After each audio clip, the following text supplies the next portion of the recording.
رکھے مسئلہ تکبیر تحریمہ کے لیے جو معروف لفظ ہے وہ لفظ اللہ اکبر ہے،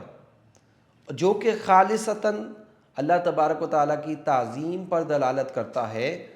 اور یہ جو لفظ ہے یہی 1400 سالہ توارث چلتا آ رہا ہے، نبی پاک صلی اللہ علیہ وسلم کے دور سے لے کر آج تک جو توارث ہے، جو طریقہ کار رائج ہے وہ یہی ہے کہ نماز کے اندر جو تکبیر تحریمہ کہی جاتی ہے وہ لفظ اللہ اکبر سے کہی جاتی ہے۔ اب یہ جو اللہ اکبر کہنا یہ واجب ہے، لیکن فرض کر لیجئے کہ کسی نے اللہ تبارک و تعالیٰ کے دوسرے تعظیمی نام سے نماز کو شروع کیا۔ مثال لے لیجئے، کسی نے کہہ دیا اللہ اجل، یا کہہ دیا اللہ اعظم، یا فرض کر لیجئے کہہ دیا اللہ کبیر،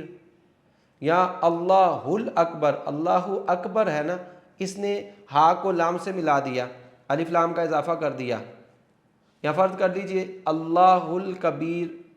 یا الرحمن اکبر کہہ دیا، یا اللہ الہ کہہ دیا،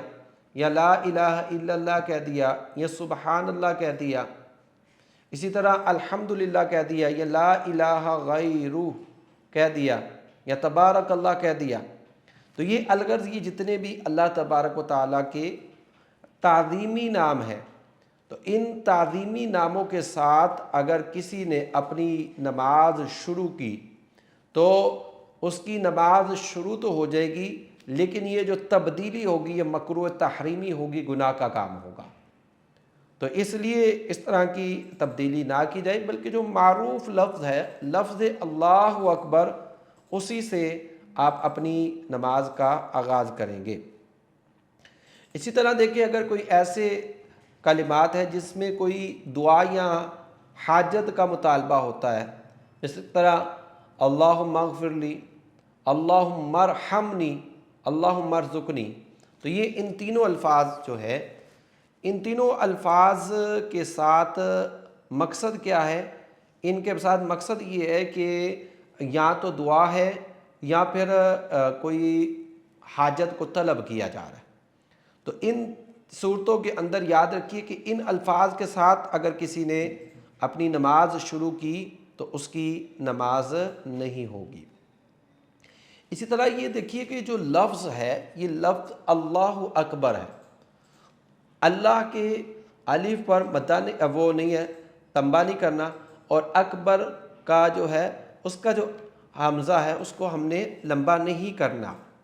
لیکن اگر کسی نے یاد رکھیے کہ لفظ اللہ کے آ کو لمبا کر دیا، اللہ اللہ، یا اکبر ہے اس کو اکبر کر دیا یا اکبار کر دیا، با کے بعد الف کا اضافہ کر دیا، تو یاد رکھیے کہ ان صورتوں کے اندر نماز شروع نہیں ہوگی، بلکہ اس صورت میں معنی فاسد ہو جائیں گے۔ اس لیے کہ یہ جو آ ہے یہ اگر اس کو لفظ اللہ کا وہ مانا جائے، اس کو حروف اصلیہ میں سے مانا جا سکتا ہے، لیکن آ کر دیا تو یہ سوالیہ آ جائے گا، تو پھر یہ سوال کے معنی میں ہوگا،